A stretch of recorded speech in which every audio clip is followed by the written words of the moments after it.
turn it on.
Yeah, I was thinking.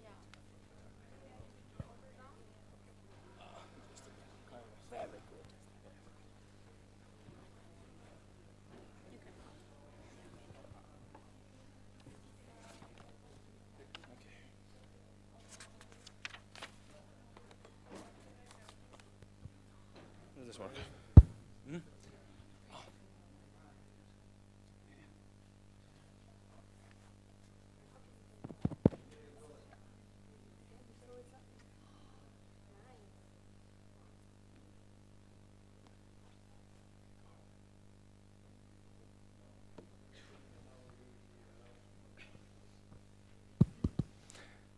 Hello? Oh, yes. If you weren't awake before, for sure you are now. Hello everyone, and welcome to the first panel on this conference. The panel is entitled European Social Model in the 21st Century, and we are all very glad to welcome our three distinguished guests on the panel who will shed some light on the topic and also present it from their different points of views and enable us to afterwards have a hopefully very fruitful discussion where we're all hoping that also all of you will be engaged by sharing some examples, some questions with regards to the speeches that our plenary speakers will have, and also sharing our experiences with regards to specific aspects of this topic, the European social model. So I'm very happy to welcome here on the panel Dr. Ionela Carmen Boshoteanu. She's a PhD lecturer at the Petre Andrei University. Also, she's a youth counselor at the General Directory of Sports and Youth in Iași, Romania. And she will present the general aspects of the social model, opening the panel today. Our next speaker is Mr. Radostin Stoyanov-Ankin. He is the president of the Bulgarian Montenegrin Association in Bulgaria, working as a senior research associate. His presentation today will focus on engaging the European values in Southeast Europe, specifically focusing on Bulgaria as an example. He will present also the division between those values accepted across the whole of EU and those the implementation of which is a bit more complicated in the Southeast European region. Also, for our third panelist, I'm very happy to present Mr. Tomasz Zornaczuk. He comes from the Polish Institute of International Affairs, where his work focuses on covering EU integration of the Western Balkans.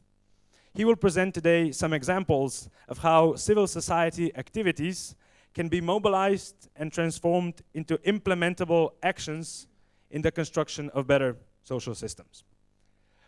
So, since we don't have so much time, and hopefully we will have enough time for a fruitful discussion and debate, I will turn the floor to our first speaker, Dr. Musciotano.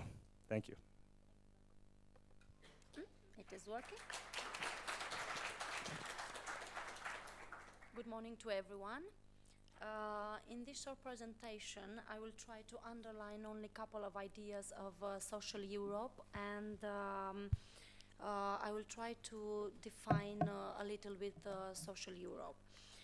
Anyway, it's quite difficult to talk about social Europe in a large sense because you are very, very young, and I guess you can't compare with another model, which was, for example, the communist period when we didn't have democratization or some other things.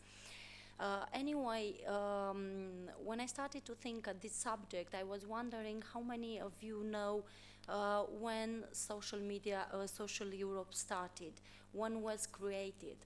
That's why I'd like to underline that when we talk about this, we have to think that it was the Second World War when this European Union and social Europe was started. And the biggest, let's say, the European leaders were trying to find a solution for the conflict between nations that have characterized the history of the content. As you know, at the beginning, European Union had only 6 members, and now has 27 members, and 28 exactly. Sorry. In fact, the European social model must create a much more equal society. What does it mean? This means ending poverty and poverty wages, guaranteeing fundamental human rights, social protection, social dialogue, and state responsibility for full employment. In fact, social Europe is a compromise between the countries, between the different interests and in society, and also means the benefits that we have from all the countries. Social Europe offers a framework for helping people to come to terms with change and its consequences. Of course, in this case, there are countries which offer much more time to find a job, for example. And now I'm thinking at Sweden, which is the country Sweden, which sets one of the longest notification period in in the European Union. For example, 6 months after 4 years tenure, and also has one of the highest employment rates in the world. Nowadays, even Sweden has a lot of problems because in the last decade they received a lot of immigrants, and they have a lot of problem with the social protection. They don't have so much money anymore, and even the market, it's not so competitive as it was a couple of years ago with their products. Then we can talk only about we can't talk only about a single model of European social Europe model. The researchers are telling us that normally there are a couple of models, but they have almost the same characteristics. All the models are a little bit different because of the implementations country and because of the tradition, culture, and all these kind of things from country to country. It is true that the Nordic countries have been more successful in achieving high growth and low unemployment, comparing with Romania and Bulgaria, which are not so great for this point of view. Nowadays, most of the researchers are telling us that there is a big problem between globalization and social Europe. Of course, there are some couple other ideas which are telling us that there is a big equal between globalization and social Europe, because in fact globalization, they think that it's a response of all the meaning of social Europe. Here I'm thinking at the globalization of products, labor, health insurance, and so on. Labor, why labor? Because we can finish the faculty, for example, in Germany, in Romania, in Poland, doesn't matter where, and we can work everywhere we want. We have only to apply. It's much easier to apply, and our studies are recognized by almost by all the countries, European countries, of course.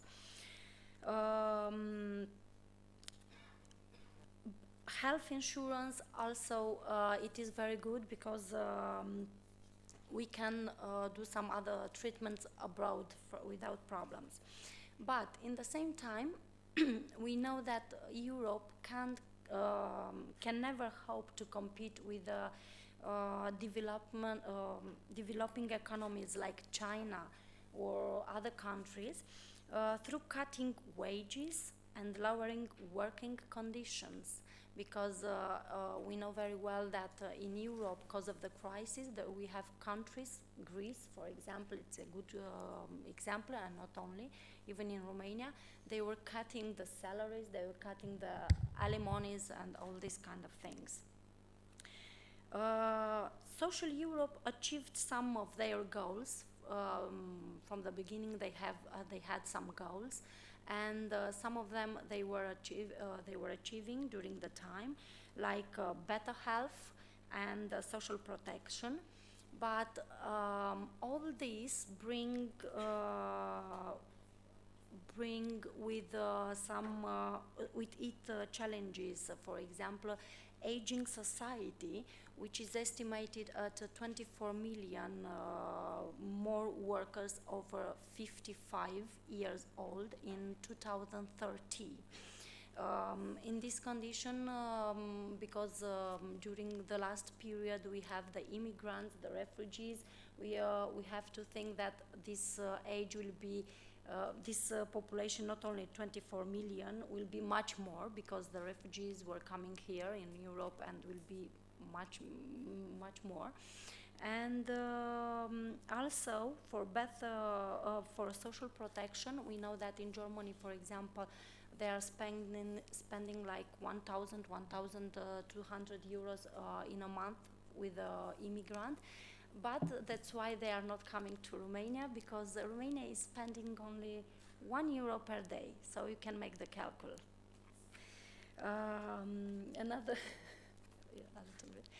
Another goal for social Europe was, and it is also, the social dialogue, which is a productive factor between the entrepreneur and the society, the social partners in Europe. Now it's much easier to talk and to keep a very good connection between your partners on the information level, on the consultation, and all these kind of things. I don't know if the European model is the perfect one or not, because it's difficult to say. I want to let this discussion open, because my colleagues will present something else. And I will end with a question like, is it social model sustainable in the face of low birth rates, globalization, Europeanization, and aging people? That's all. Thank you very much. It's my turn.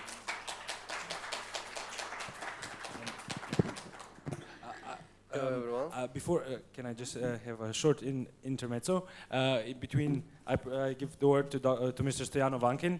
I would like to just point out that you're of course all invited, as our speakers are presenting their cases, to have some, to make some notes perhaps, or if their presentations give you some things that you feel like it's interesting for us to discuss later on, to remember them, because when we finish with the initial presentations, then will be the time for your questions, for addressing some things that were mentioned before, and we'll make it a much more interactive one. But now I'm very happy to give the word to Mr. Stoyanov-Vankin. Thank you. Thank you. I have prepared something, I will read, and you'll be happy to hear your questions, if you have, after that. Let's start.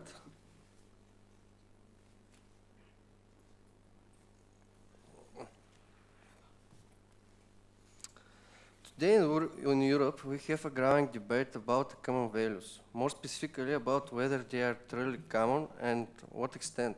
This question has existed since the very foundation of the Union, as it brought together a then small number of countries with sizable differences in cultural heritage and national ideals, which had been competing and conflicting for centuries. With the expansion of the European Union after the end of the Cold War and the influx of new members with even larger difference in cultural worldview and the historic development, the issue of the synchronization of national values into common values system is and will be raised with growing urgency. I would like to start by identifying which values are we going to discuss. The European Convention on Human Rights, the Treaty of Lisbon, and a number of other documents affirm that human dignity, freedom, democracy, equality, the rule of law, respect for human rights are fundamental values of the Union. It is important to emphasize that these values have an equal value in their importance and mutually restrict themselves. For example, individual freedom cannot violate the dignity of other human beings, etc. Although of these values are important, there appears to be a difference in the level of their acceptance in the myriad of communities in Europe. In fact, it seems that a provisional distinction can be made between two obvious groups: values that are universally affirmed and respected, and values with a different level of acceptance and prioritizations. Universal values are those that are accepted and implemented in equal measure by every country in the Union and the candidate states. This group includes peace, fundamental human rights, individual freedom, rule of law, equality, and self-fulfillment. These are beyond debate, and we accept that every self-respecting society manifests them. Do you agree? Subject to our topic is the second group: democracy, solidarity, tolerance, freedom of religion, economic development, environmental protection, and others. These values are perhaps fully shared by the societies in the other members of the European Union in Western Europe. However, in Southeast Europe, and in particular the Balkans, their adoption and implementation sometimes encounter great opposition by the local communities. This is due to a combination of factors covering their social development, the historical and the political context of the region, the gap and affluence in different cultural and religious heritage, different level of education, and even a recent history of conflict. For example, democracy, both as a system and a value, in the Balkans is a relatively new phenomenon, setting aside antiquity and ancient Greece. Southeast Europe began the transition from planned to market economy after the fall of the Berlin Wall and the overthrow of its totalitarian regimes. It was characterized by a drastic impoverishment of the population, employment, and social unrest. Western Europe had a similar problem immediately after the Second World War, but the difference is it had the Marshall Plan to ease its recovery. No such measure came to our aid following the collapse of the former system. The minimum wage in the Balkans is still the lowest across Europe by far, and we have the highest crime rate. It's thus not surprising that the majority of people still remember the times of the totalitarian regime with a certain nostalgia and blame the political system itself for their situation. For many, democracy has left the impression that it does not lead to prosperity, but rather to poverty and greater uncertainty than in the past. Solidarity as a value also lacks universal acceptance. The term indicates the social relations that bind people to one another, a system of mutual support and understanding in society between both individuals and larger community groups. It is value which represents the best the European Union. Yet it takes a lower position of importance in the Balkans, according to a survey from 2012 commissioned by the European Union. It does not mean that people in the Balkans do not understand solidarity as a virtue. For example, during the floods in Serbia and Bosnia and Herzegovina, all countries of the region responded to the call for help. But when we have to manifest solidarity over the course of time, rather than just over a temporary crisis, the people of the region tend to fall for historical prejudice and superstition. As a result of the crisis in Syria, many refugees from the Middle East are coming to and throughout our region. From the outset, the people from areas where the refugees are accommodated began to protest, as happened in Bulgaria. People fear that the refugees may bring the threat of terrorism, or will dramatically change the cultural landscape of their homeland, or will take their jobs and undercut the price of labor. Partly the reason for this obsession is history. Because of the centuries-long Ottoman rule, large parts of society in Southeast Europe have developed a certain prejudice against Islam and followers of this religion. Partly the reason is economic. Because of the significant expenditure of refugees for accommodation centers, nutrition, education, health, etc. These are funds which the region does not have, while at the same time the majority of our population does not consider its life much better than that of a person in a developing nation. Solidarity here has diminished importance because we tend to look out for our own needs first, while the new arrivals are stretching our already meager resources. We have a different context than Western Europe, where people can literally afford to be sympathetic to immigrants. The next value we can look at is freedom of religion. Our region is often described by Western observers as a diverse melting pot, as a place of historic coexistence of different beliefs. Yet for us, the question of religion has often been connected with political power and foreign domination ever since the days of Ottoman Empire. Religion has become not only a set of formal beliefs, but a way of aesthetify national, ethnic, and cultural identity. Because of our heritage, we are all suspicious equally of each other and of any new set of beliefs that comes to our doorstep. Psychologically, we identify them as threats to our current social fabric, just as the Ottoman Empire, and by extension Islam, were once a threat to our independence and individual freedom.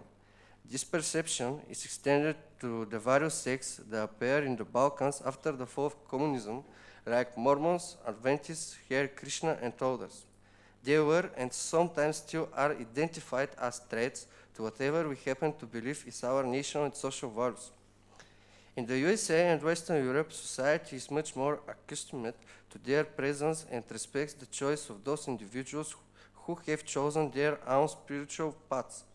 Yet here we view them at least with distrust, and religious leaders of traditional faiths issue warnings against them, as happened recently and comically against the practitioners of yoga.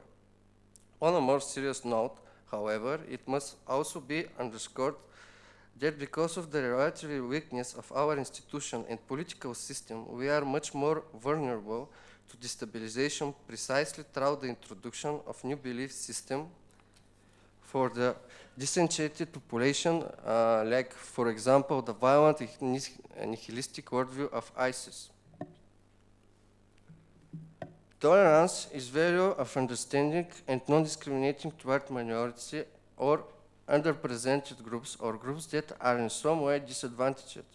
In order to not be overly provocative when speaking of tolerance in the Balkans, I would like to use just my country as an example. Bulgaria has, on the whole, a positive legacy of tolerance. For example, even our liberation struggle against the Ottoman Empire was politically orientated rather than ethnically centered, and our first constitution following liberation guaranteed the individual rights of all citizens regardless of their Bulgarian, Turkish, Jewish, Armenian, Vlach or other ethnicity. But despite this legacy, today there is a noticeable escalation of tension between Bulgarians and Rome peoples. Because of the specific of their economic situation, culture, and level of education, Rome people are less integrated in society than ever before, with lower opportunities in life and lower social acceptance. They are the most employed ethnic group in the country, generally live below the poverty line, committed disproportionately higher number of crimes compared with other groups, are much less likely to send their children to school, and are much more prone to political manipulation such as vote buying. As a consequence, citizens from other ethnic groups in Bulgaria view the Rome with growing distrust and have begun to perceive them as foreigners rather than as countrymen. It would be easy to describe such attitude as intolerant, but many ask how could they possibly be tolerant to people who purposefully deny their own children the opportunity for getting an education. The question of the economic growth to detriment of the environment, or the environment to the detriment of the economic growth, is also very acute.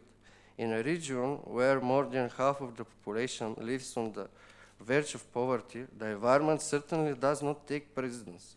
In a survey commissioned by the European Commission, in all Southeast countries, economic prosperity receives primary importance, unlike countries in Western Europe, where the environment is considered more significant. This is only nature of bearing in mind that they have yet to even approach the living standard of the average European citizen from a Western country. The values I place in this second group are shared throughout the Southeast Europe. They are neither new nor unknown to us, yet their acceptance is often conditional of other factors, whether practical and more pressing, like economic development, or context-specific, like the complex problem of the Rome minority in Bulgaria. I would argue that our needs and our worldview are not in any way lesser, less civilized, or less important than the beliefs of the societies in Western Europe. If equality is a common value of all members of the European Union and the candidate countries, then we should be viewed as equals and bond formulating and attaching precedence over other such common values. Should not solidarity in the form of a new Marshall Plan from the other European Union members not become part of the discussion on the future of the region, especially if we consider that after Syrians, it is people from Albania and Kosovo that most often try to find a new life in places like Germany? Should not the European Union focus on the harmonization of the pan-European values, not only with our national cultural values, but also with the specific circumstances we have found ourselves in and our basic interests? Today, there is the obvious disparity between the values promoted by the European Union as a common and the interests and personal value systems not only in the new and aspiring member states, but also growing parts of the population in Western Europe. It has led to a growing belief in the existence of two Europes, Europe of citizens and Europe of the elites. It has also brought for the idea that within Europe there is also a division between the area of the metropolis of central and leading areas on the other hand, and zone of semi-periphery and peripheral capitalism on the other, each with specific socio-economic characteristics and corresponding peculiarities of value orientations and attitudes. Naturally, the existence of such difference in what should be a united Europe creates an opportunity for political speculation in the name of forging corporate and other interests. It also hides a deeper political danger, as the accumulation of dissent and discontent can lead to adverse reactions, even to the extent of provoking a risk for an implosion of the new world system. Empirical highlight of European values and their increasing incorporation of national particularities, influences, and borrowings from other regions should also take into account the pluralism imposed by cultural, ideological, political, and value globalization. Globalization processes have their own peculiarities and regularities and do not tolerate delaying development, including in the sphere of values. The compatibility of parallel societies with different systems of belief and worldview has proven in history to be a social time bomb, because every society is held together by a core of values its members consider common of mutual. It is simply not serious to argue that people with different basic needs and different social experiences with different social and political culture socialization, would have the same fundamental values or even accept a process for humanization. Even if we ignore the purely economic social division in the European Union, which is a reflection of a global problem. The rich get richer, the poor increasingly poor.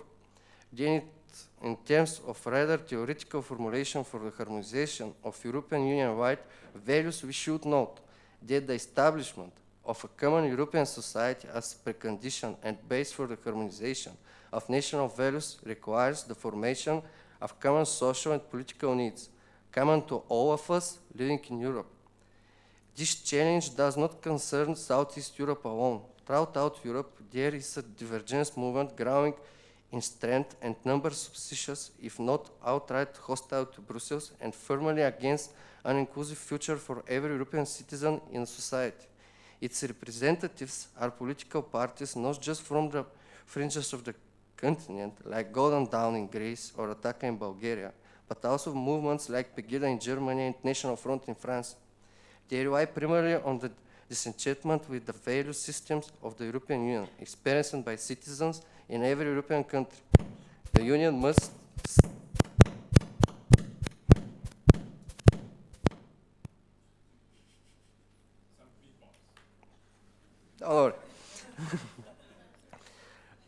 the Union must stand up to this challenge and come up with common measures for first limiting and then rolling back the influence these forces.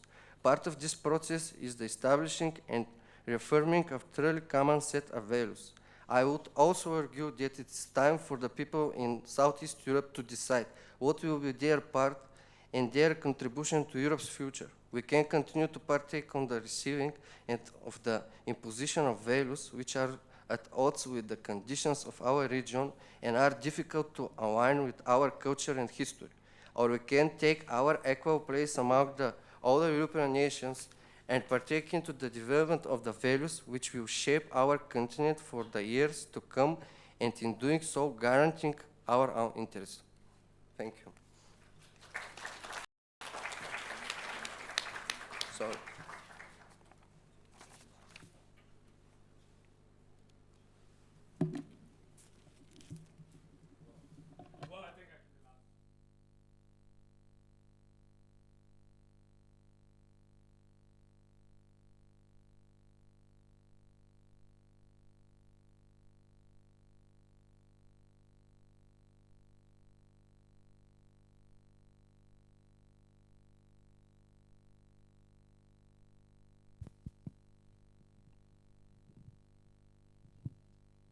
Good morning.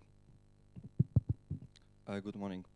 Um, yeah, after what we've heard yesterday, you all, at least to some extent, are involved in civil society activities, and for that reason, I would like to talk to you about on how civil society activities can be translated into a real achievements within the nowadays governance system in Europe. For that reason, I will tackle upon 4 main points.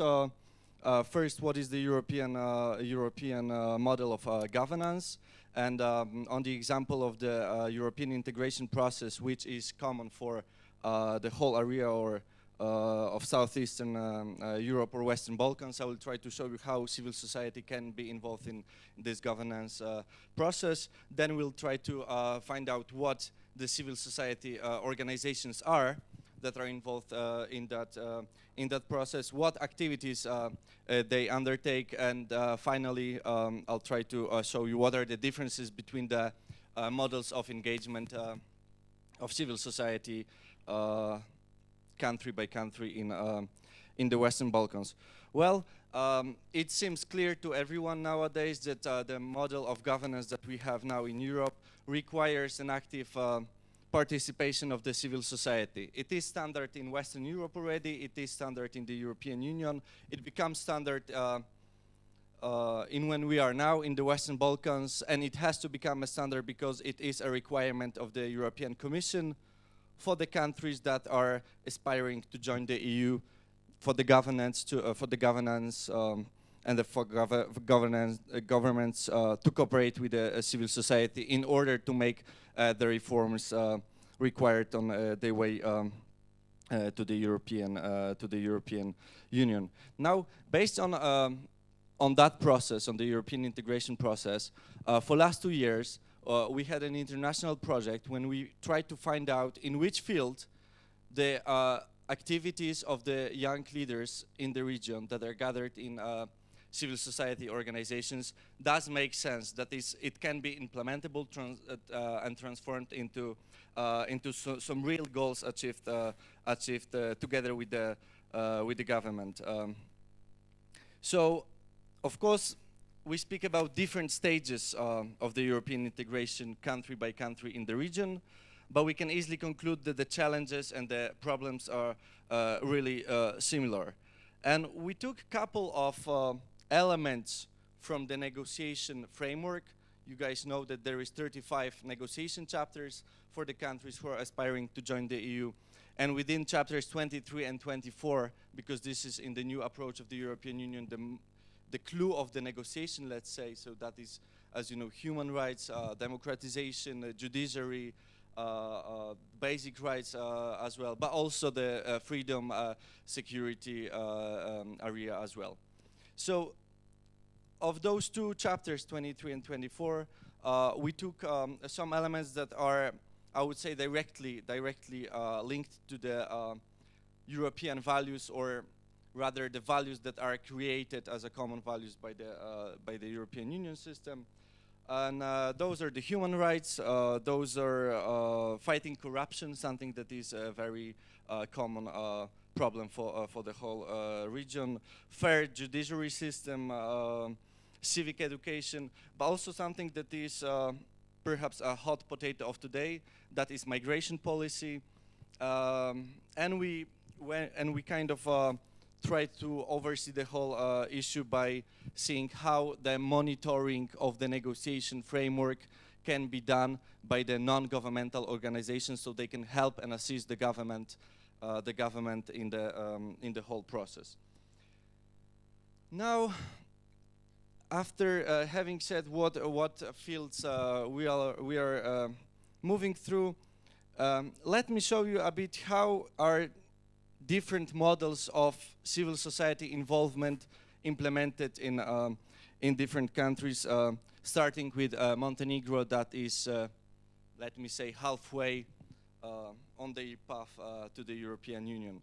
Well, in the case of Montenegro, we can say we have full inclusion of the civil society into the process of the European integration, into the governance system, into the reforms. How does it work? The government simply offered to civil society organizations creation of working groups so that the representatives of the government and the representatives of civil society, young leaders, can get together, sit by the same table, discuss, and prepare the same negotiation strategy, right? Some say that the governments in the region are usually not that eager to cooperate with the civil society. So how come it works in Macedonia? In Montenegro, sorry. Well, some analysts say that it is a very specific case because in Montenegro the government doesn't simply have anyone to cooperate with. There is pretty much two politicians for last 25 years who are either president or the prime minister of that country. So the political scene is very cemented, it's very hermetic. And the fact that the opposition is very marginal and it's very unconstructive, let me say it that way, doesn't help. So if there is no opposition to cooperate with, the government still circumstances and conditions for the civil society to cooperate, right? Half inclusion is something that we can speak about in the context of Serbia. Half inclusion, which means that there is no such a direct mechanism of cooperation as in Montenegro, but there is an ad hoc cooperation. So if the governments need some assistance, they can always address to the civil society for help, for assistance, for also to show to Brussels that we are open to discuss issues not only among ourselves but also with the civil society. What Serbia did, though, is very interesting in terms of how young people organize themselves. Serbia is the biggest country in the region. They have a lot of civil society organizations. So in order to be effective, they gathered themselves in the coalitions. They consolidated themselves. They've done at least 3 statewide coalitions of the NGOs, of think tanks, of civil society organizations. So now if the government wants to discuss some issue, then they know exactly what door to knock on. They have this brilliant initiative called pre-ugovor, like pre-EU govor, which in the local language means something like pre-marriage agreement. And this deals only with the 23 and 24 chapters. That is, again, the clue of the negotiations. But they also have something that is called the National Convent on European Integration. It is divided into 35 groups, or 34. One is the different issues. Kosovo, they don't tackle the political issues, I guess. So the number of the groups responds to the number of the subjects of the chapters negotiated within the negotiation frameworks with the EU. Each of such group is composed of a couple of organizations. If the government needs to consult something with the civil society on, let's say, transportation, they can always turn to this couple of organizations and use also their knowledge to prepare for the reforms, for the strategies and stuff like that. Consolidation is something that works in Serbia, but doesn't work in Bosnia and Herzegovina, for example. We've heard in Sarajevo that this is simply because of very specific circumstances after the war ended in Bosnia. There were so many donors, international donors, including Americans, including Switzerland, Norway, and the European Union. And because of the number of the donors were big, the number of civil society organizations was even bigger. Imagine or not, but there is over 12,000 civil society organizations in Bosnia and Herzegovina officially registered. Now, if the government wants to speak to someone about phytosanitary issues or whatsoever, they have at least a couple of hundreds of such organizations, yeah? Or human rights, well over 2,000-3,000. And they are only now in the process of consolidating themselves. So some organizations like Naša Prava, Our Rights, they have their offices now in Prijedor, in Banja Luka, in Sarajevo, but also in Mostar. They don't really deal with the division issues. They rather focus on the problems to solve as far as the human rights issues are concerned. And the response of the government is also positive, so that the government, once they see that, okay, the civil society organizations are getting organized themselves, perhaps it shows also that they can be useful for our goals. But this is not something that we can say about the country that we are in now, that is Macedonia. Macedonia has one of the most excellent civil society organization system in the whole Western Balkans. They really focused on the problems. They're really well educated. They have their focus points specified, either on human rights or on media issues or name it as you wish. But the problem is that the government is not cooperative at all. When we had the presentation of the conclusions of our project in Skopje, we had invited 2 representatives of the Foreign Office, Ministry of Foreign Affairs in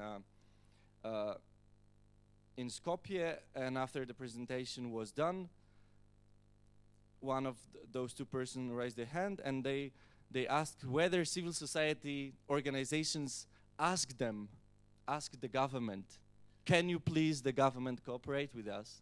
So this was the question from the government. Can you believe it? I mean, this is the requirement from the negotiation framework with the European Union. There is a complete lack of understanding what the civil society is actually. So this is a big challenge for young people here in this country. But then you need to use some unofficial channels, media, social media, because media is another problem in Macedonia. You need a free media in order to get with some positive message to that. Very interesting case is also Albania. Albania that is characterized by a lack of civil society tradition. You know the history of the country, we're not getting into the details, but it was pretty much isolated for decades. Then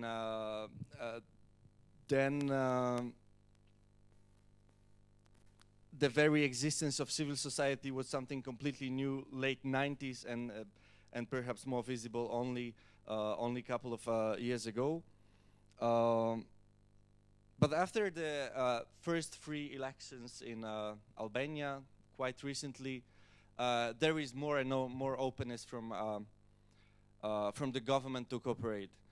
The conditions are brilliant as well, because some of the people who were civil society in the 90s, in 2000s, like Arion Valiaj, who was the leader of MIAFT, Group 99, or Mr. Ditmir Bushati, who was the leader of European Movement Albania.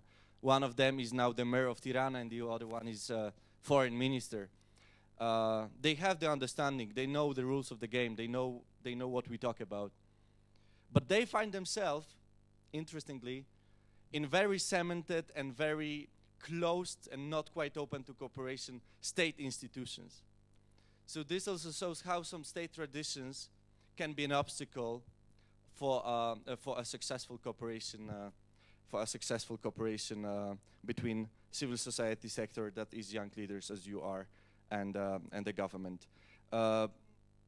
Media is getting better and better, but because there was not such a phenomenon as civil society for years, media is not very familiar with the subject and not much interested, unless some real goal is achieved as, let's say, giving the candidate status for the European Union. And now we're left with Kosovo, that is at state building stage, I mean, at the process of dialogue, technical dialogue between Pristina and Belgrade, but I think it's pretty much clear what is this all about. So state building stage, that's why it's also institution building stage and civil society building stage. There was donors, there is quite well environment for the civil society developed, especially in Pristina, the main city and capital of the country / disputed region. But because there is no recognition, the civil society does not really have a clear guidance how to cooperate with the government, because the government itself is not really recognized in each capital of Europe, not to mention the world. So those are the obstacles in this specific case. But quite interestingly as well, Kosovo was building its model of civil society based on models from Central Europe as a model of European integration in the 90s. They picked up Hungary. Hungary in 90s and 2000 was paradise for civil society organizations. They were developing, they were booming. They had a lot of money from international donors. They did well throughout the whole process of the European integration of that country that ended in 2004. But because the current rulers of Hungary, the current government, is not that open to cooperate with the civil society, they even claim that they are closing some of the organizations. They are closing some of the channels of donors. Norwegians cannot give money to the Hungarian civil society organizations anymore because the Prime Minister says they influence our politics. Those from the West try to influence what we do here, right? So Kosovo does not really take the example of Hungary anymore because there is no example to be taken. Not to mention about the whole solidarity examples that are, I have a feeling that in the context of what we see now, the migration flows, the whole concept of solidarity actually is dying when it was born that is Central Europe. And let me conclude with one thing regarding the project that we've done. I have to underline an excellent inter-ethnic cooperation within this project. Imagine that in Bosnia, we had 3 representatives of each ethnic groups. There was no single issue that they would not agree on. We didn't deal with political questions. We only dealt with the questions that are a problem to Bojan, to Nenad, or to Mehmet, or to Jovan, whatever nationality he is. That is corruptions, that is human rights. It doesn't know the division lines. Branislav Nesovic from North Kosovo was excellently cooperating with Fatmir Curi from Pristina, and they had the same conclusions as far as migration policies are concerned, and similar. Let me conclude in here. If you have any questions or comments or remarks or thoughts, I'll be happy to answer them. Thank you very much.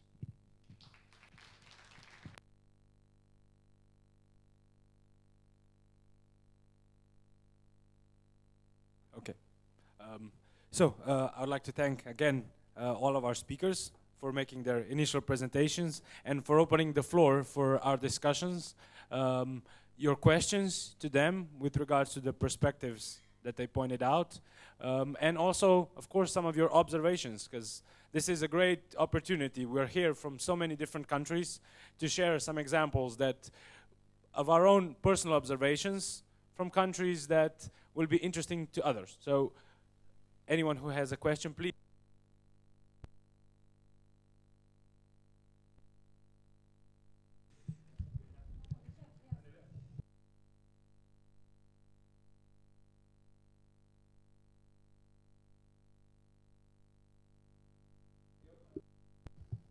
Thank you.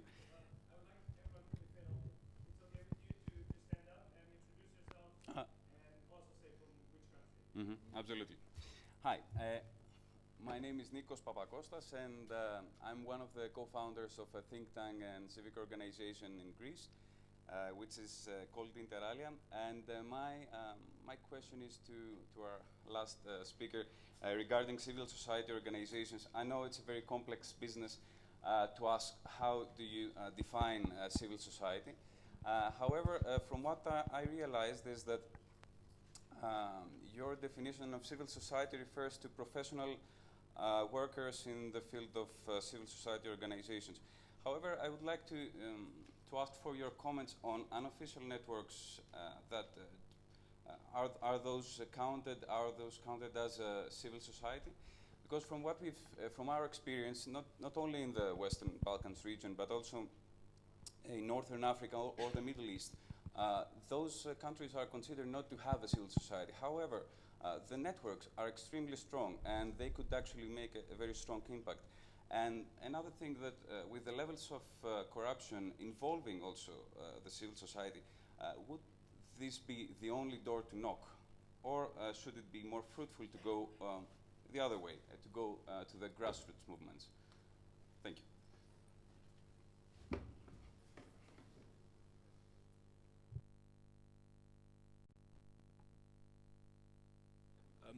Okay, if there are already some more questions, we would collect a few, then answer them, and as they are being answered, for sure, some new ones will arise.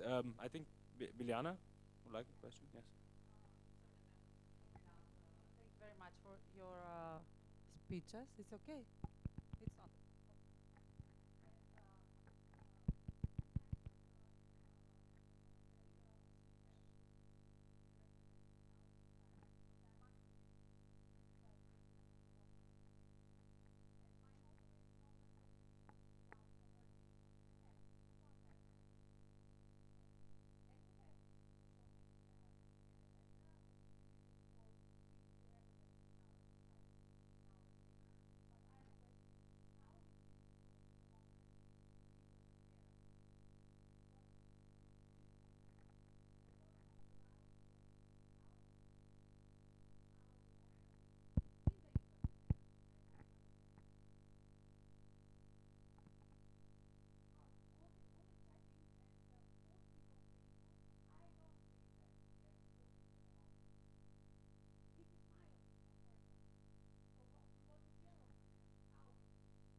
Yeah, I'm Carlo from Germany, and I want to ask the two guys on the panel from Bulgaria and from Romania, was your countries really ready in 2007 to join the European Union?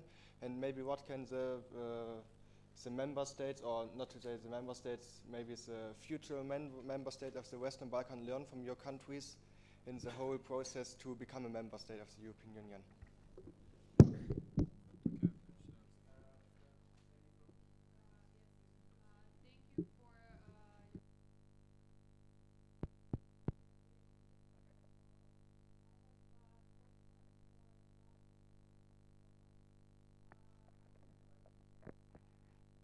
Sorry. Do you hear me now?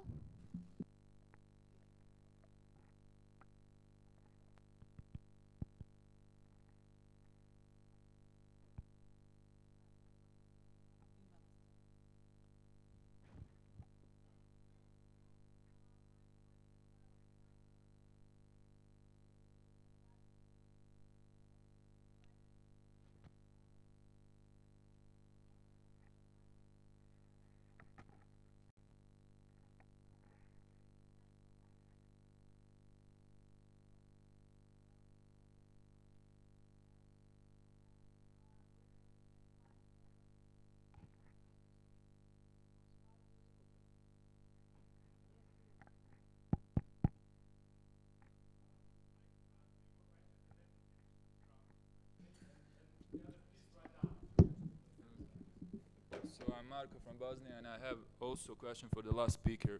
It's about the civil society in Bosnia. So you mentioned that we have a large number of civil societies in Bosnia, and what's your opinion? Should we stop this trend and focus on empowering the existing one instead of forming the new ones? Thanks.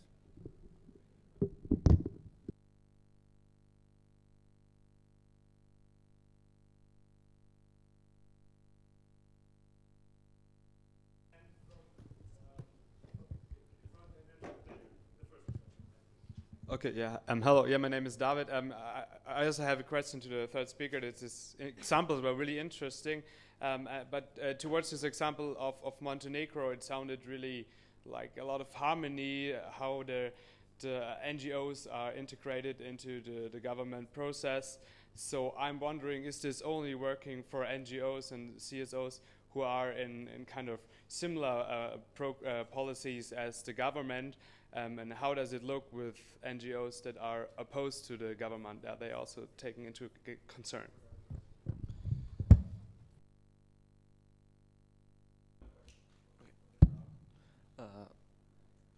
Sunay from Macedonia, student on the Department for Journalism at the Faculty of Law. So it was my pleasure to hear a lot of things from you. At first of all, there's a lot of, you put a lot of questions which need to be put on the table for debating and making conversation of that. So I have two questions. The first question is, does Europe's social model at 21st century provide equality, human rights instead of the situation of Patarat in Romania? Maybe you know the situation in Romania, how it's going in Romania with the Patarat, and I want to hear more about this situation. Does Europe's social model provide human rights? And the other question is, which model will be useful for youth instead of the social dialogue, or maybe it will be more useful structural dialogue for the youth? Thank you.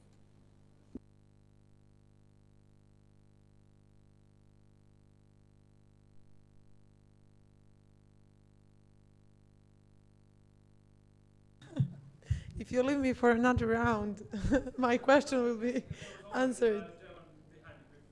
No. Okay, it's a partly answer on his question, but okay. Later, yeah. Sorry. I'm Sanja and I come from Montenegro, and I am quite surprised because someone said that we are a good example of cooperation in the EU integration.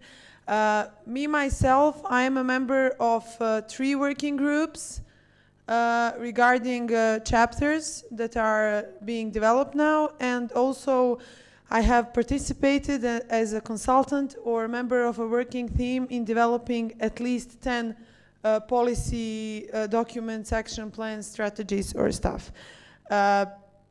It's not everything so harmonical in Montenegro regarding that. And the role of CCOs in Montenegro is mostly formal, but not truly. You can find that every working group is going to be made from representatives of few institutions, stakeholders and staff, and that there will be one or two representatives of civil society organizations. But my question would be mostly, do you have data, maybe which I don't have, how many of the suggestions of CCOs regarding EU integration process or contributions have been proceeded? Because myself, since in the last 4 years, how long I am working with this, mostly in the area of health and youth, I don't have good experience that government really cares and that government or institutions really take into consideration the things that are contributed regarding development of the policies, of the models and stuff regarding the EU process. And that would be partly my answer to the question of our colleague, but also my question. Do you really think that institutions care about civil society organizations and how they can contribute to this process? Because I'm not... Institutions, for example, Montenegro, they are in the EU integration process. Yes, state institutions. I'm not sure that they really care honestly to include CCOs in that process. And my experience as someone who is working in Montenegro for 9 years, I am getting a feeling that it is only something that is done formally because the EU asks for that, but that they're not honestly believing that we can contribute, that we know what we are talking or doing. So sorry for jumping in, but I just thought that I needed good timing. Yeah, thank you, Sanja. And but now there were quite a lot of questions mentioned to dedicate to Mr. Jonachuk. Are you prepared to answer all of them? And also, I would like to point out one or two of them. Also, what Sanja mentioned now, and before the colleague from Germany, with regarding to being prepared in the 2011 really for the accession to the EU. I believe also our two other colleagues could have some comments on that. Professor from Romania with regards to emotional intelligence as it's present. No? Yes? Maybe? Okay. We'll see. And our colleague from Bulgaria as regards to their experiences of actually how it was. So, but now I believe the first question was for Mr. Jonachuk. Are you? So, thank you.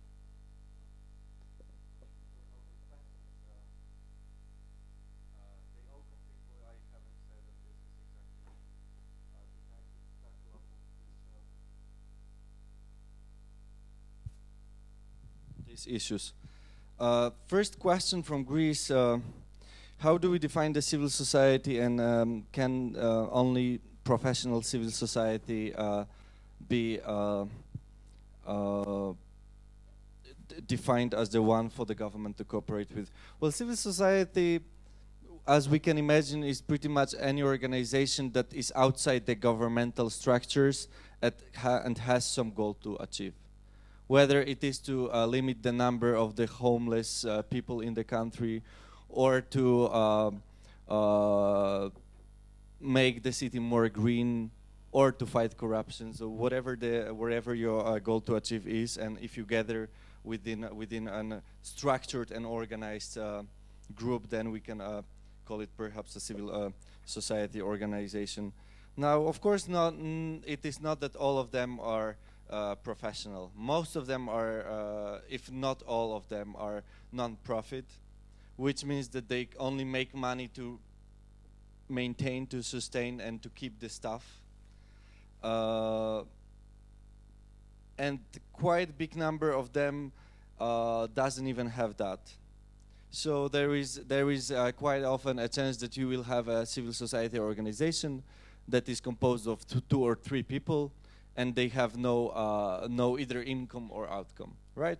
But they active on Facebook today. They can be active in promoting the knowledge to the small community they function in.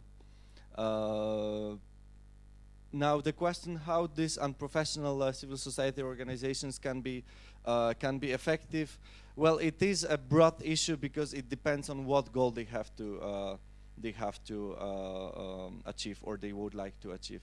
If it's about, let's say, anti-corruption politics, anti-corruption strategy, it is of course better to be a bigger, known for good results also civil society organization that can simply reach the government. Because if you're a small civil society from the village near Krusevo and you only 2 people and you post on Facebook and Twitter, it is very unlikely that the government will listen to you, right?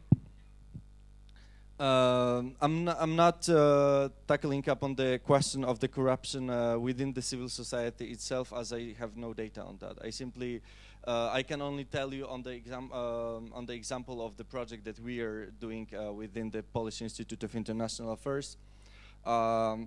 Quite often we are state institution, to make it clear. That means that we are funded by the state, not by the government, which means doesn't matter what government we have, the state budget comes anyways. But this is only part of the finances, because the other part of finances comes from international donors and independent sources. One of those donors is International Visegrad Fund. And any project that we have, we need to elaborate on that with the report, with the financial report by the end of the project. Of course, providing all the invoices, bills and stuff. So I'm not dealing with that, but I can only imagine that if you do not cover any spendings within the project, then you need to cover it from your own organization's pocket, right?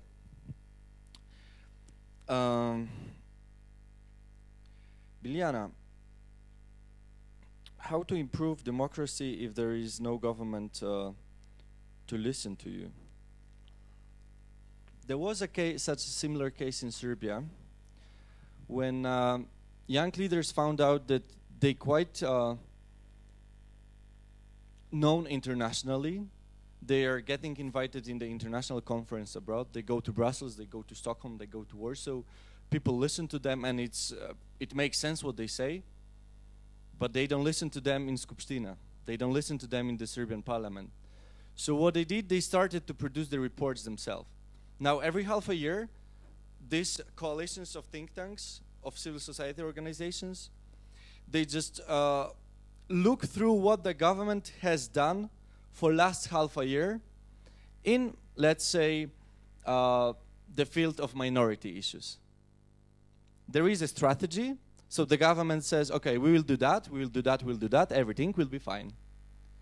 Now full stop. Now the civil society organizations do checklists, and they kindly remind to the government, dear government, you haven't done this, this, this, and that. It's very nice for media to find out such a report, because there is something to write about here. But then again, you need a free media for that, and this is a big trouble for that country. I think part of the response was in May, in front of Mr. Gruevski's seat in Skopje. Some goal has been achieved already. You had the negotiations. It remains to be seen how implementable it will be. It remains to be seen how well the future elections will be prepared. It remains to be seen whether the fraud tradition, unfortunate tradition of last years in this country will be skipped. So I think the civil society did well in this spring period, and now we only need to wait for the results, to get the basic circumstances for better cooperation with your future government in the months to come. We had a question about the project. What is the project about? How we came?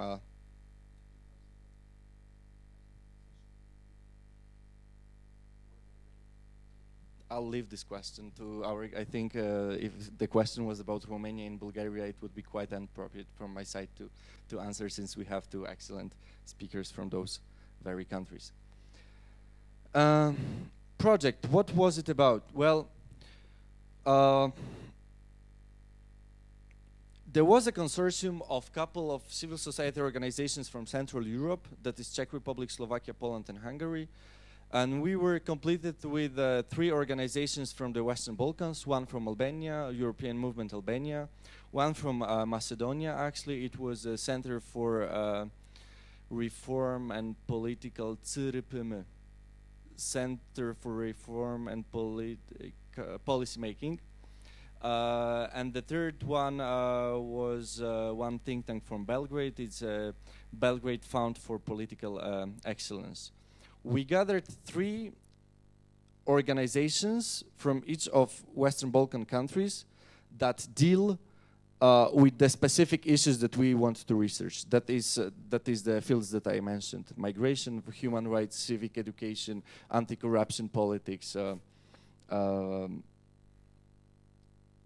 Except for Albania, which in this country we had only one organization. Maybe it is also the result of what I was saying. There is not that many civil society organizations to cooperate with, because the market is not well developed yet.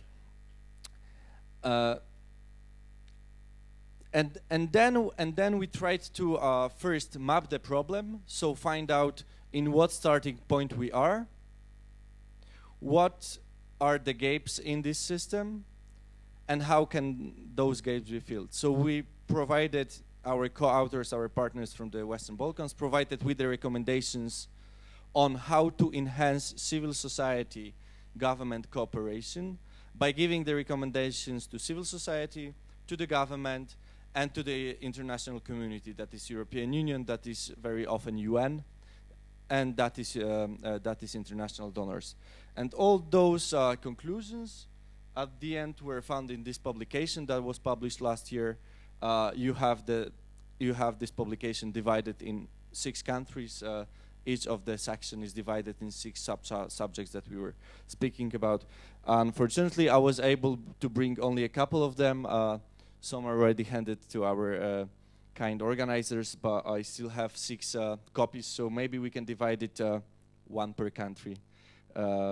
If you're interested in that, I will leave them here on the table. If you feel like learning more about the project itself, you can always just come and take one. The number of civil society organizations in Bosnia and Herzegovina, well, I think it's clear to everyone that 12,000 is simply too much. There is, given the number of the population in Bosnia and Herzegovina, we can find out that each family has a member that works in civil society, right? Many of those organizations, I don't know the exact number, but I think at least half or more are organizations of a kind that are composed of 2 people. They were founded in 1997. They were donated some money from UN or from US aid or from Swiss aid or from Norwegians or from Icelanders. They've done a project and they unregistered simply. But the number of active civil society organizations is way smaller. It doesn't go beyond maybe 2,000-3,000. And they gather themselves now. They try to do joint actions. They coordinate their actions. They consolidate. So, for example, for the human rights issues, there is a strong consortium of composed of over a dozen, well over a dozen organizations, and they do claim they cooperate with the government quite well, to the extent the government is in the position to cooperate with anybody, of course, because we still speak about the government that is very complicated itself. Johannes, could I just intervene a bit to answer also the question that happened in between for our colleagues for the accession of the... If you let me just answer the final question on, okay. On Montenegro to our colleague that is tweeting right now or just messaging, I will be delightful to do that.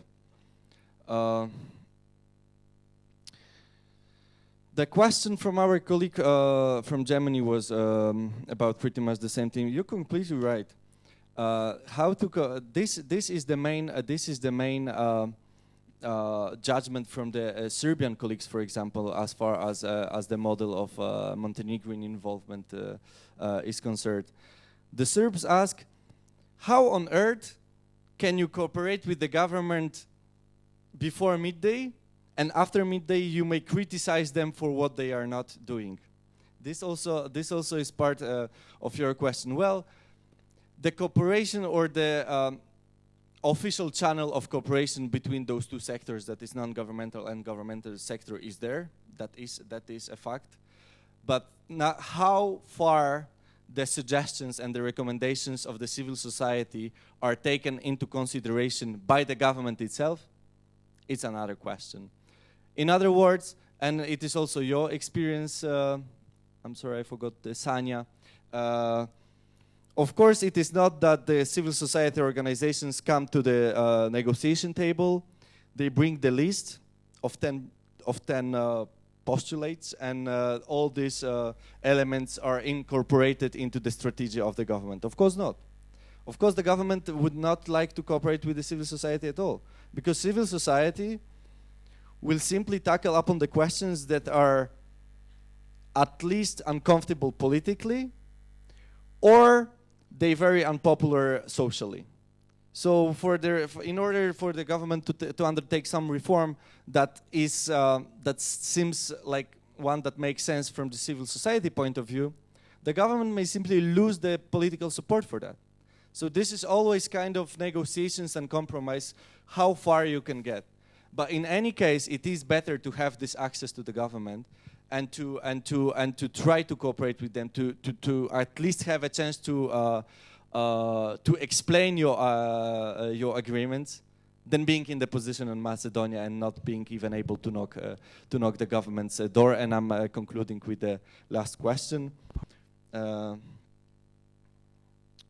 If you're interested, I can later tell you more details about what organizations we are cooperating with in Montenegro, but that's only in the case you're interested. Thank you. Thank you. And now for our colleagues to answer the question with regards to the accession. Okay, I saw that there are 3 questions for us, for Romania and Bulgaria. The first question was if Romania and Bulgaria were ready to enter in the European Union in 2011, but I have to mention you that Romania entered in the European Union in 2007, so 4 years before Bulgaria. Yes, Bulgaria. It's a big difference, yeah. Starting 1st of January 2007, Romania is a member of European Union. If it was ready then, I guess so, it was ready. Even now it is ready, but it's not ready for other things. As already we know the reports that where is mentioned that we don't receive the Schengen, we are not in the Schengen space, not yet, and it's right. I can say that it's right because we are still confronting with frauds, with corruption, and with some other things that are big and important points on the European members. And also we are not ready to take euros. We are still using our money, so if we are gonna change the money, will be tough for Romania. I think will be like Greece, or maybe less than Greece. I don't know. I don't want to try this for the moment. My colleague will tell his point of view for Bulgaria. I don't know. I agree with my colleague. And I think that Bulgaria and Romania were prepared to join the European Union, but as say we have many work, and now we can help the Western Balkans to join the European Union.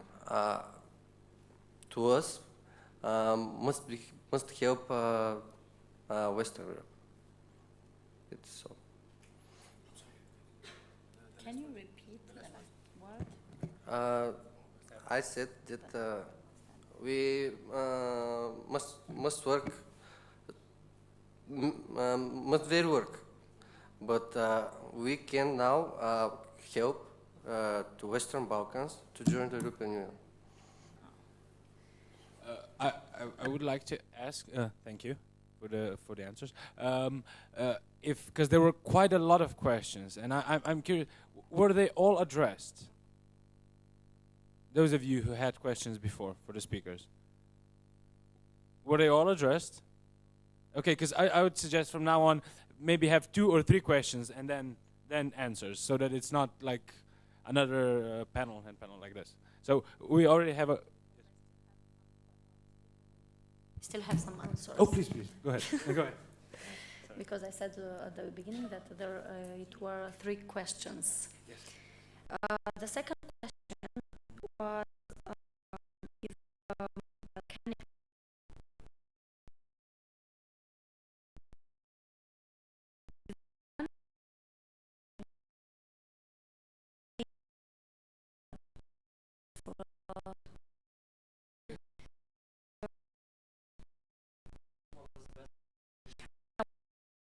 Thank you. As you already know, there are 4 models for social Europe. Which models? We are already using the continental model because we are taking some models from France and from Italy, from Spain. And I guess sometimes we want to improve the health insurance, the social protection, and all these kind of things from continental models. In Romania, it's quite difficult to take as a model Scandinavian countries because they are far away from Romania. They are rich, very rich countries, and Romania, even it's rich, is not so rich. So it's quite, it's a very big difference. The model is continental, from the continental countries. And also you asked me which social, for youth, if we are using social, that was, yeah, for youth, if we are using social dialogue or structural dialogue. It's difficult to say why, because if we are thinking of the civil society, in Romania it's not so big we don't have a very big representative of civil society. Only sometimes they are trying to impose something in Romania. If we start to think a little bit, if I'm starting to think a little bit, we have only a couple of ONG or foundations which are trying to improve the society, to improve the government's mentality and other things. And they were changing a little bit, couple of things, but not much. And also for dialogue, because they are very young, most of all are very young, they are trying to use structural dialogue, not the general dialogue. So I have another question about yeah. Does the youth has a chance to discuss for all that policy dedicated to the youth in the parliament? Yeah. Because they're using structural dialogue. Yes, they have the opportunity. Sometimes we have internships, also the parliament, with the senators and with the deputies, and they can go in this period of internship and they can discuss with them and tell them their opinion. So they have this chance to discuss and to improve a little bit the mentality, but it's quite difficult anyway. Anyway, we still have, like the other countries, European countries, the internship in the European community, at the Parliament, at the European Commission, and they are coming back in Romania, and they are trying to improve, to give to the others their impression, and not only. Yeah, they are trying. Okay, so I think we already have 3 questions for now. 1, 2, 3, and then the colleague from behind later on. Leah. So my question is related to the ones that have been said by my... Can you hear me? I am from your country. Right. Can you hear me? Excellent. So my question is related to the ones from my... yeah, I have to introduce myself. I'm Filip from Montenegro, and my question is related to the one from my German and Montenegrin colleague, because Montenegro, I know most about the political situation in my country. That's why I'm going to set my questions and examples on Montenegro. I think we got a little bit too far with the questions without answering some basic things that really need to be answered in order to understand some other things, because Mr. Thomas said something like about a government that has been going on for 25 years, and how it's cooperating with the NGOs. But then that's like a certain paradox, because that implies that you could have practically a dictator who rules for 40, 50 years, but if he is working with NGOs, it would be a totally valid thing in the as a European value, which is kind of paradoxical. So I have to ask my question, how do you really define a democratic society? That's a similar question to the Greek colleague, but from another perspective. What is a democratic society? And another thing is, because we're talking about Montenegro, Montenegro has been introduced into democracy like perhaps a few years ago after the fall of the communist Yugoslavia. And we all saw how that ended up with a government that is like called a democracy, but is still 25 years in rule. So the next question would be, is democracy something that can be enforced? Because we saw so many unsuccessful examples of enforcing democracy. For example, Syria. We all saw what happened with Syria, with the EU and America funding the rebels. Now we have refugees, and we have a global crisis in Europe because of that. And that will also be connected to the question that has been answered regarding Norwegian social model in Romania. That's the same for Montenegro. Has that something to do with popular consciousness, perhaps, not only with the welfare of a country? And one more thing, I think my German colleague's question was not very well answered regarding the cooperation of NGOs that don't want to work with the government, but rather tend to criticize the government. What does the Montenegrin government do about it? Because I think that was not answered entirely. Thank you. Just to get an understanding of your question, divided into 3 sub-questions. Yeah, the first one and the third one oriented to Mr. Jonatsuk, and the second one to our colleague from Romania. Yes. Okay. I believe the second question is from here, and the third one, and then we'll have to conclude for the questions for now and for the later step. So please. I believe.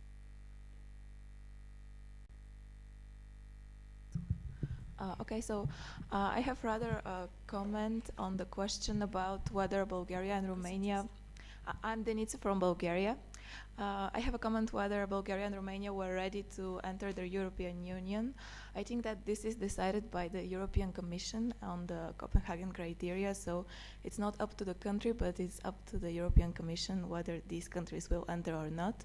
And I think that the more interesting question will be what happened after Bulgaria and Romania entered the EU, because it doesn't mean that this is an automatic salvation for all the problems of the countries, but it's a long process, and it depends on the government and the societies of those countries. So I have a question for Bulgaria and Romania. What happened after they entered the European Union?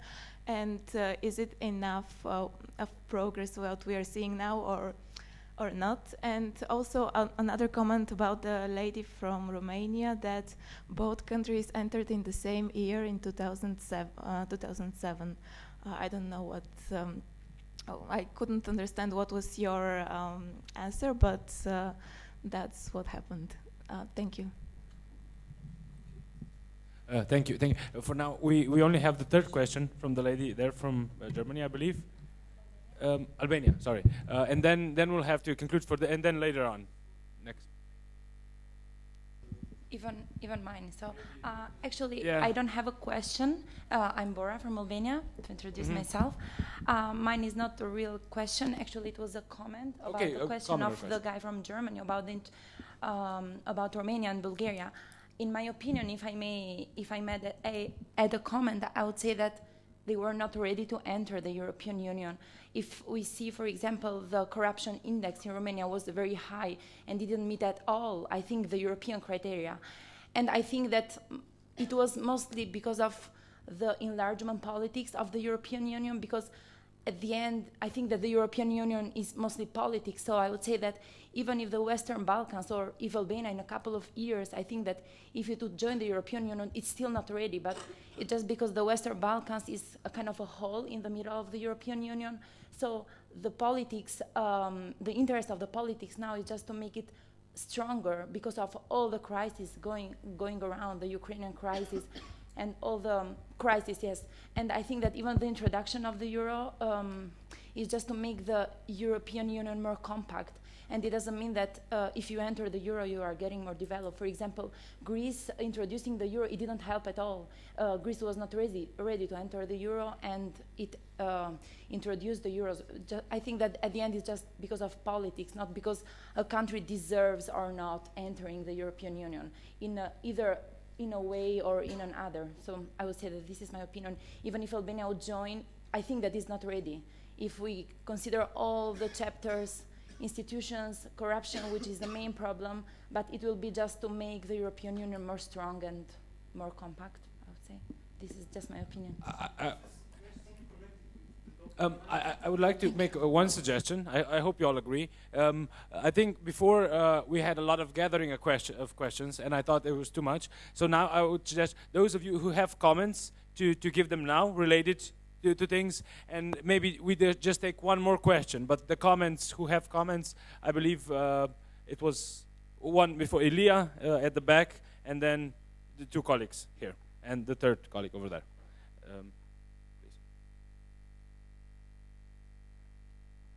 Hello? Do you hear me?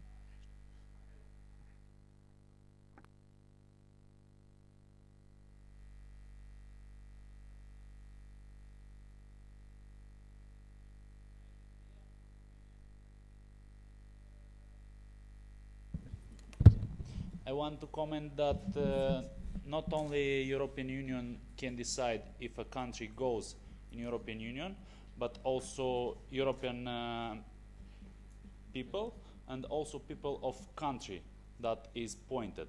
Like normally you deserve a referendum on do you want to join European Union or not. And secondly, I want to say that problem with corruption is not only in Romania, Bulgaria or Balkan. Problem is corruption is everywhere. Even we call it like lobby or something else, it's still corruption. So thank you. Another comment? Yes, go ahead, please. Is it possible to... Oh, no, probably I will try to speak louder and you can hear. It's okay? But, okay, I need to move. Okay.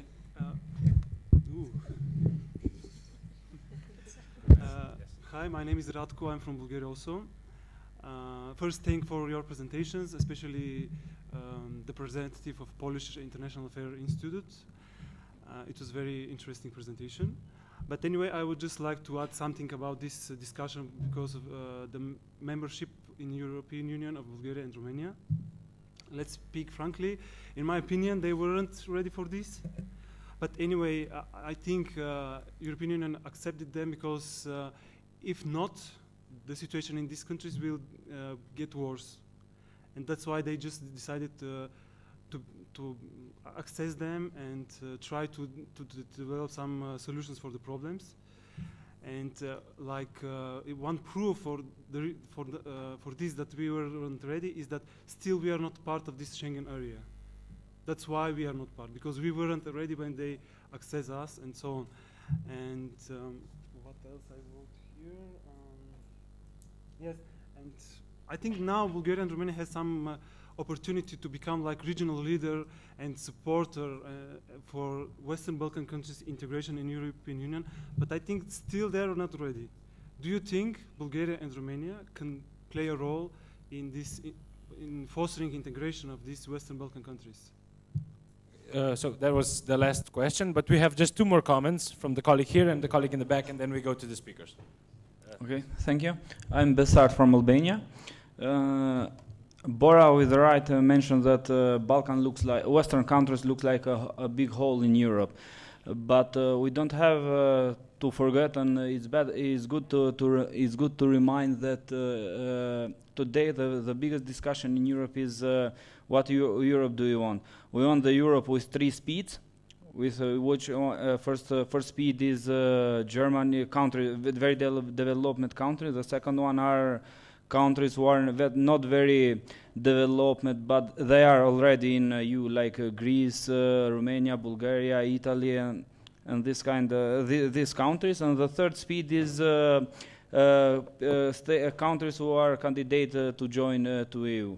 Now, all the discussion is making in this field is. You want a Europe of 3 speeds, we are talking, or we want still the Europe of Jean Monnet and Robert Schuman, who is the Europe of solidarity and equality and stuff you mentioned before. This is, you can comment that. And in this discussion, the civil society is making a good job gathering together all politicians, young people, and all interest groups. But at the end of the day, we have to make decisions. The decisions are made in parliament and in government. Thomas met Mr. Villai, Mr. Bushati. I have worked with them and I know how they work. And I can mention our vice prime minister in Albania, who has civil society background. I'm not sure yet if they are doing good job promoting and supporting civil society in Albania, but I'm not sure that this model where civil society activists join in politics and at the end of the day they have to take a decision. In Albania is working good for now, but I'm not sure, Mr. Thomas, if can work in all our countries this kind of model. Thank you. Thank you. Now we have just the final comment and then we turn to the speakers for their answers. Yes.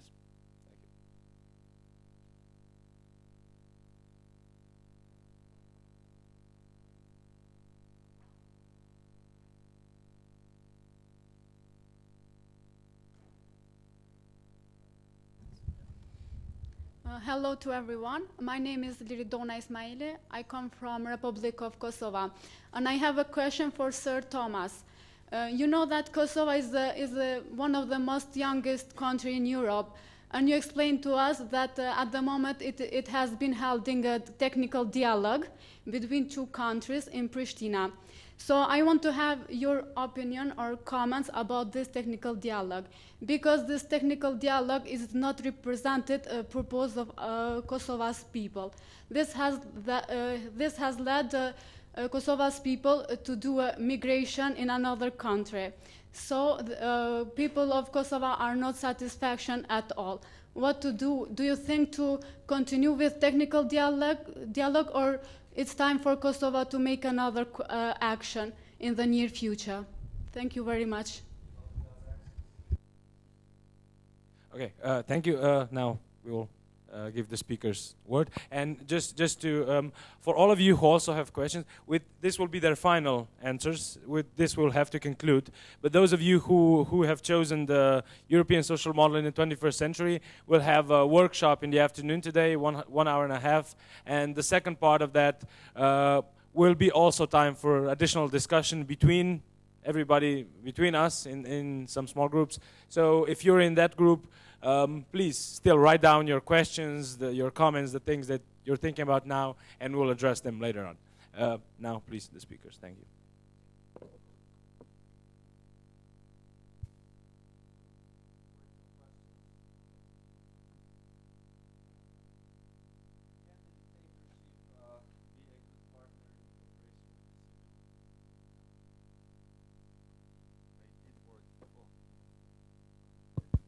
With the civil society.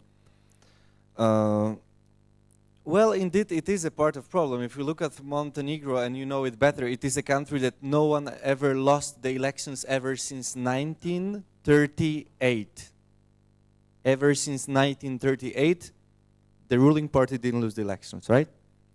It tells something about the system. It tells something about how media are eager to criticize the government.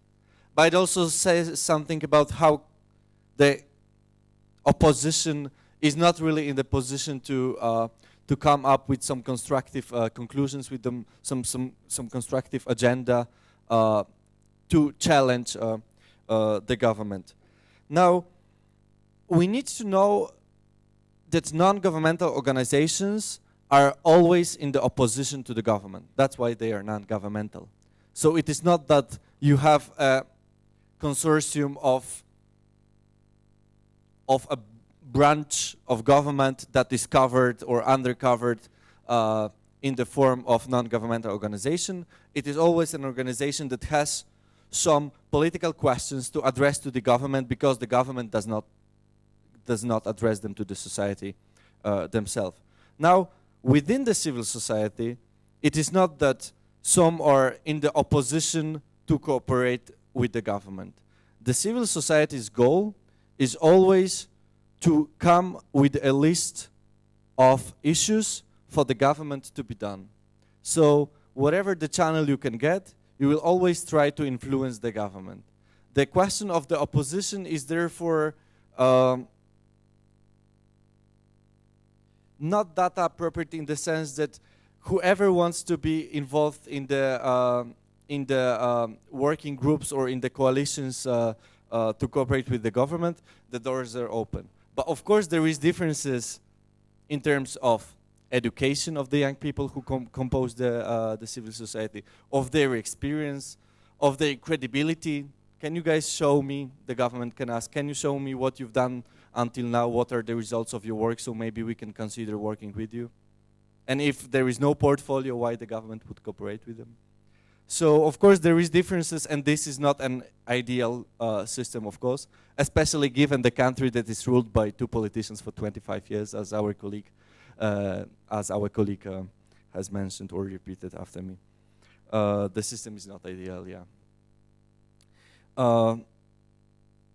Laura, and I'm sorry if I mispronounce your name, Bulgaria and Romania, was it ready to join the EU? Was Albania ready to join NATO? I mean, we can pose these questions, and I'm fully agreeing with you when you said that it is a political decision. We have to know that enlargement of the European Union, enlargement of NATO, it is always a political decision. Let's be honest. In 2009, when Albania were joining NATO, NATO decided to adopt a non-democracy, undemocratic country. Albania had not have a single democratic elections until very recently. Was the technical conditions fulfilled? I mean, what technical conditions we speak about if we speak about an undemocracy? But there was, of course, a geopolitics. And geopolitical answer to Albania joining NATO was, yes, we need this country because we can show that we are stronger, we can show we can show a solidarity, we can show that we enlarge, we can show that we are attractive to those countries who want to be more secure within the transatlantic security community. Corruption. Someone mentioned corruption is everywhere. I can't remember. Corruption is everywhere. Of course, corruption is everywhere. But you also have a corruption perception index. If you look at that index, you will see that, let's leave alone Singapore, Canada, or Australia, but let's move only in Europe. You will see that in Norway, in Finland, in the Netherlands, in Denmark, the index gives you almost 10. It's 9.3 for Denmark, I think. It's from 1 to 10. 1 is completely corrupted system. 10 is system free of corruption. So Scandinavia, you have 9, something like that. Germany, France, you will have 7.8, 7.5. Central Europe, Poland has now 6.0. We were starting from 4, 10 years ago. 4, 4.2, 4.5, 5, 5.3, 5.5. We got to 6. There is very slight, but each year this Central European country gets some points. And we also have Romania and Bulgaria, and Italy and Greece, 3.5. No Spain, no. It's a very specific issue for Spain. Is I think even better than Poland in this regard. You have the countries that Romania, Bulgaria, when they were joining the EU, they had about 3.4, 3.5. Then after 2-3 years, they got till 4. And then when the economy wasn't doing that well in the EU, it claimed again. So it didn't even rocket up; it claimed again. The level of corruption in Romania is actually better position. Romania now has an excellent state prosecutor. They are doing things well. Bulgaria doesn't move a step. Bulgaria is in the same place as far as fighting against corruption is concerned. In 2007 and today. What is the year today? 2015? 8 years. 8 lost years in terms of finding corruption. Greece was example of, not to mention democracy, the birthplace, cradle of democracy, but Greece was doing well in terms of fighting corruption. You just simply need mechanisms, institutions to fight them. But when the economy started to decline, the fight against corruption started to decline as well. Italy is a very specific case. If you divide Italy in 2 countries, then you have a corrupted system in the south and quite clearly uncorrupted system in Milano, Torino, and in the north, right? So we can easily say, yes, there is organized crime everywhere. Yes, there is corruption everywhere, but it differs. And it differs from north to the south. And let me conclude with Europe of 3 speeds. I'm not going to spend too much time on that. Whether we'll want it or not, it will happen. I mean, Poland, when it joined the EU, it wasn't in the core of European Union at all. Whether it is now, hard to say, but perhaps it is closer to the core than it used to be. As civil society members becoming politicians in Albania, I don't think it's a bad trend. I mean, those people simply have the experience from their civil society background, so at least they understand the needs of the civil society when they become politicians. Of course, when they become politicians, the rules of the game are different, but at least they are aware of the fact that the civil society exists and what the needs and expectations of the civil society is. Republic of Kosovo, thank you for underlining that. I think it tells something. It also answers the question how much technical the dialogue is, because as far as I remember, the technical dialogue is about Kosovo, not the Republic of Kosovo. But of course, we all know that it is not a technical dialogue. It is. If I can just finish the sentence, it is not the technical dialogue as it is nicely called in Brussels. It is, in my opinion, it is a peace process of handing attributes of a statement from one country to another. So perhaps at the end of the day, Serbia will not need to recognize Kosovo because all the attributes of the state will be there already. And finally, I just wanted also to add that this publication is also in electronic version, so I will ask the organizers to put on Twitter and on Facebook, so for those of you who are interested and cannot pick it up, you can always just download for free from the Polish Institute of International Affairs website and have it. Thank you.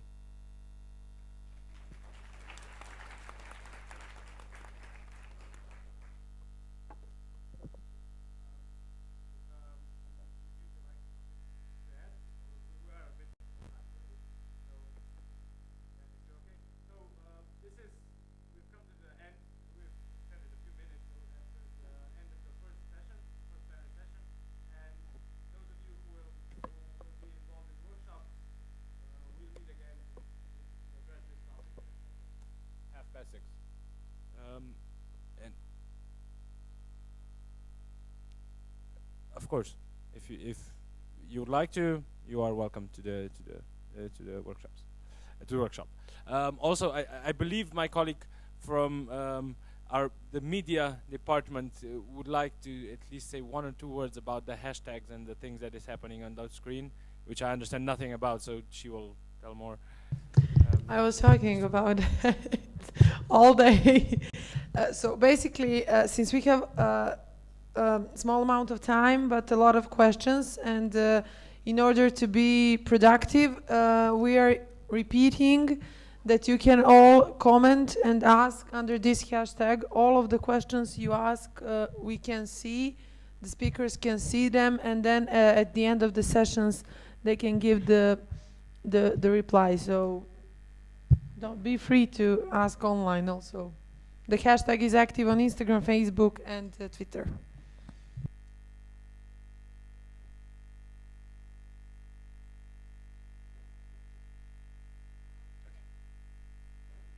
Thank you everyone for participating, and again for the speakers.